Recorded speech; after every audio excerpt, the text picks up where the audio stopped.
नमस्कार। आज हम एक दिलचस्प श्रोत पर बात करने वाले हैं। शीर्षक है ब्रह्मचर्य, आंतरिक अग्नि का दिव्य रूपांतरण। ये श्रोत ब्रह्मचर्य को कह सकते हैं कि एक अलग ही नजरिए से देखता है। हाँ, बिल्कुल सही कहा। आमतौर पे तो लोग इसे सिर्फ संयम या परहेज से जोड़ते हैं, लेकिन ये श्रोत इसे कहीं ज्यादा गहरा बताता है। एक आंतरिक अग्नि और उसके दिव्य रूपांतरण की बात करता है। हाँ, दमन की नहीं बल्कि रूपांतरण की। और इसमें यह भी कहा गया है कि ये जो महत्वपूर्ण ऊर्जा है या जीवन शक्ति, अगर इसे सहेजा जाए तो ये मन, शरीर, यहाँ तक कि जीवन की उद्देश्य को भी बदल सकती है। चलो इसे खोलते हैं। तो आज हमारा मकसद है इस कॉन्सेप्ट को समझना कि श्रोत के हिसाब से ब्रह्मचर्य सिर्फ परहेज क्यों नहीं है, बल्कि एक पॉजिटिव बदलाव है। और क्या आज की भागदौड़ भरी दुनिया के लिए इसमें कुछ प्रैक्टिकल है भी? बिल्कुल। देखिए, स्रोत ये जो आंतरिक अग्नि की बात कर रहा है ना, ये सिर्फ कोई फिजिकल एनर्जी नहीं है, ये एक तरह की क्रिएटिव और मेंटल शक्ति भी है। और स्रोत का मानना है कि जब इस ऊर्जा को संरक्षित किया जाता है और सही दिशा दी जाती है तो ये वेस्ट नहीं होती, ये असल में ट्रांसफॉर्म होती है, रूपांतरित। ये दिलचस्प है। तो फिर ये जो दिव्य रूपांतरण शब्द है, इसका क्या मतलब हुआ? स्रोत कहता है कि ये मन को स्पष्टता का मंदिर और शरीर को शक्ति का पात्र बना सकता है। सुनने में तो बड़ा अच्छा लगता है ये, पर इसका व्यावहारिक मतलब क्या है रोजमर्रा की जिंदगी में? यहाँ दिलचस्प बात यह है कि स्रोत के मुताबिक स्पष्टता का मंदिर का मतलब हुआ एक ऐसा मन जो बाहरी डिस्ट्रैक्शंस या अंदरूनी उथल-पुथल से कम प्रभावित हो, मतलब बेहतर कंसंट्रेशन, ज्यादा मानसिक शांति। अच्छा। और शक्ति का पात्र, इसका मतलब सिर्फ फिजिकल स्ट्रेंथ नहीं है, बल्कि एक गहरी वाइटैलिटी, एक सहन शक्ति जो रोज की चुनौतियों से निपटने में मदद करे। तो ये सिर्फ कोई आध्यात्मिक उन्नति टाइप चीज नहीं है, बल्कि इसका असर रोज की जिंदगी पर भी पड़ता है।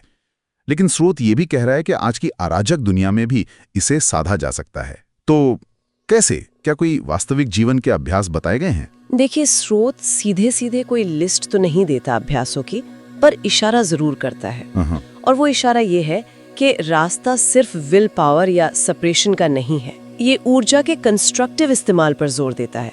जैसे अपनी एनर्जी को कला में लगाना, या सेवा में, या किसी गहरी स्टडी में, या कोई बड़ा लक्ष्य साधने में। आइडिया ये है कि ऊर्जा को रोकना नहीं है, उसे एक ऊंची दिशा देनी है। अच्छा, तो मतलब ये हुआ कि ऊर्जा को दबाने के बजाय उसे किसी पॉजिटिव तरीके से चैनलाइज करने के, अभिव्यक्त करने के तरीके ढूंढना।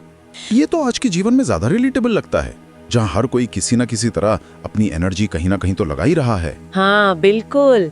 और स्रोत ये भी कहता है कि ये जो रूपांतरण है, ये जीवन को एक उच्च मिशन या एक पर्पस दे सकता है। जाहिर है, जब ऊर्जा बिखरी भी नहीं होती तो इंसान अपने लक्ष्यों पर ज्यादा फोकस कर पाता है और जीवन में एक गहरा मतलब महसूस कर सकता है। ये सिर्फ अपने फायदे के लिए नहीं है, बल्कि जैसे किसी बड़े उद्देश्य से जुड़ना।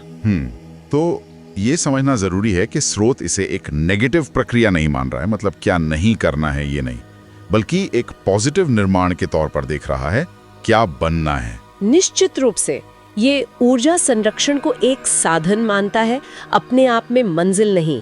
साधन किस चीज का?